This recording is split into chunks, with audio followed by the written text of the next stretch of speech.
Hello, my name is Andrew Gary, and welcome to Seismic Soundoff, in-depth conversations in applied geophysics. Seismic Soundoff wants to hear from you. Please email us at podcast@seg.org or call us at country code 1-918-497-4627 with your comments and ideas for future shows. The SEG Distinguished Instructor Short Course, DISC, is an 8-hour, one-day course on a topic of current and widespread interest presented at locations throughout the world, with an emphasis on the unique aspects of vector wave fields, anisotropy, and the important relationships that unify S waves and P waves. Jim Gaiser, the 2016 DISC lecturer, presents an overview of 3C seismic theory and practical application, from fundamentals of PS waves and vertical seismic profiles through to acquisition and processing, including interpretation techniques. In addition to being the 2016 DISC instructor, Jim is also the principal research advisor for Gaiser Geophysical Consulting. Jim has worked in this technology for decades with companies including Arco Oil and Gas, Western Geophysical, and Schlumberger. If you will be attending the annual meeting in Dallas, you will have an opportunity to attend Jim's DISC course, as well as an opportunity to meet him and other SEG authors. Visit seg.org/am or follow SEG on Twitter at SEG_ORG for the latest information. Jim, thank you for joining me. It's a pleasure to be here with you. Thank you for this opportunity to talk about the course in a podcast. This is a subject I've been interested in my entire career, and I'm very excited to share it with everyone. I was struck by the quote you chose to open your book, a Latin phrase that translates everything that comes in threes is perfect. What is the significance of this quote? A very good question. It's to emphasize the 3C aspect of seismic exploration. In physics, there seems to be the number 3 arising very often. For elastic waves, it is more than just the 3 components of particle motion. For example, the vertical component and the 2 horizontal components. In general, there are 3 elastic wave fields. Of course, our familiar P waves, but also 2 shear waves, a fast and slow traveling mode. As a result, there are 3 wave field velocities. There are 3 important geophone coordinate systems to process and interpret these wave fields. There is an acquisition orientation, as mentioned above, the vertical and horizontal. And there's a wave field orientation, which is related to the wave fields. And a natural Earth coordinate system related to the stresses and faulting within the Earth. However, it's important to distinguish these coordinates from the ones that define the location of sources and receivers. Basically, our industry has embraced the importance of anisotropy, how it is related to the seismic wave field and the various Earth models. There are 3 types of velocity that define wave field properties. The slowness, which is 1 over velocity, phase velocity, and group velocity, which tells us the direction of the seismic energy. I discuss the important properties of these velocities throughout the course. There are 3 types of anisotropy, most important for our exploration plays. There's the vertical transverse isotropy or vertical polar anisotropy that's related to layering. There's the horizontal transverse isotropy or horizontal polar anisotropy related to stress and faulting. And then orthorhombic anisotropy, which is related to layered and fractured medium, a combination of the 2. There are many other triads, but this gives you an idea of what I'm getting at with the quote. Bob Hardage, in his review of your book for The Leading Edge, marvels at how you take 2 separate topics, 3C reflection seismology and vertical seismic profiles, and create a common set of technical principles to state in Hardage's word, a seminal publication. What inspired you to join these 2 geophysical topics into one course? Well, when I began my research in VSP at Arco, Atlantic Ridgefield Company, we always considered these 2 topics linked because of the shear wave aspect of both. They are both 3C technologies to detect the full elastic wave field. 3C seismic is associated with the wave fields recorded on the surface of the Earth, and the VSP is associated with wave fields recorded in the Earth. That's the main difference. My view is that they are intimately related because VSPs have been acquired with 3C technology from its earliest beginnings. One chapter of your book explores the history and development of S-Wave and VSP technology in the 20th century. What was one thing that surprised you as you looked into the development of these technologies? This is a very interesting question. Actually, I lived through the development of this technology in my career. So what surprised me most during that period was with respect to shear-wave sources. Ironically, after ARCO developed their vector wavefield impact sources, they would have had to pay Amoco royalties to use them for all projects to handle shear-wave splitting. This was something that surprised all of us and demonstrated the risks of source development. Also, horizontal shear-wave sources in general have not led to a large shear-wave exploration industry. On the contrary, conventional P-wave sources did by utilizing converted P to S-wave technology.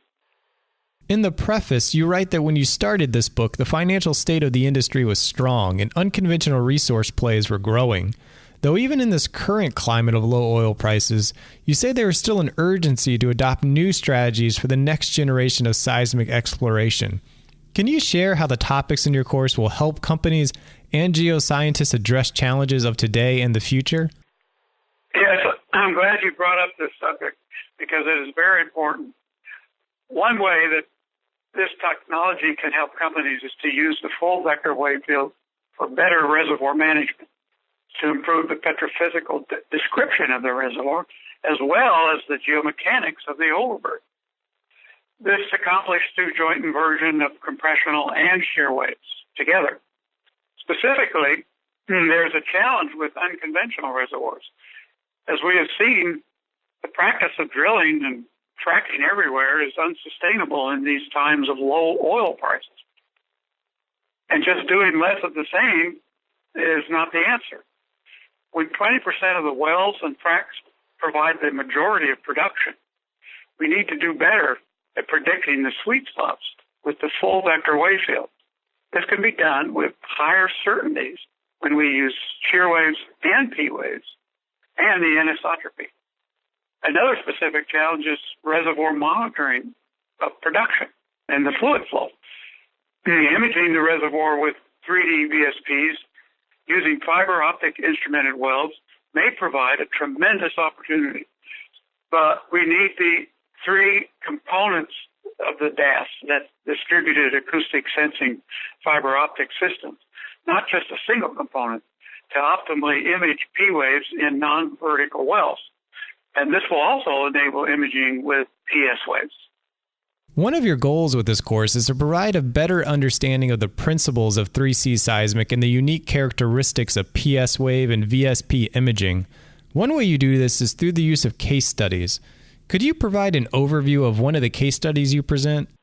Yes, and in my opinion, the best example for converted wave imaging is the Colleen case study.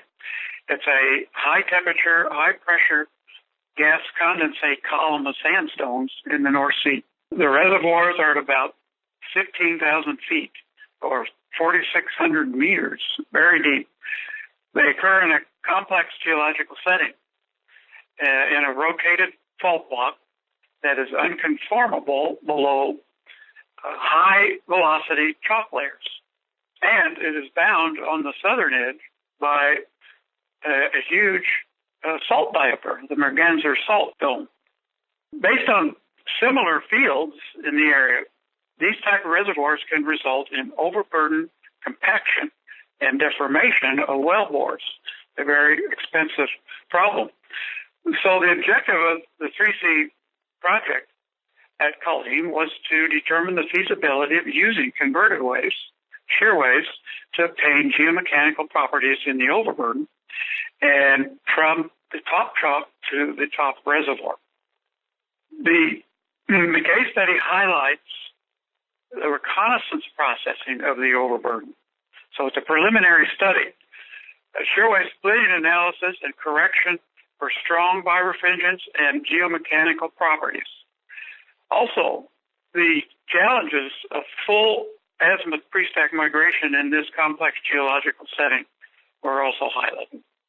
Despite these challenges, though, the imaging study demonstrates with high confidence that quantitative deeper layer stripping, VPVS registration analyses, and joint inversion should provide quantitative shear wave information for geomechanical properties down to the top chalk.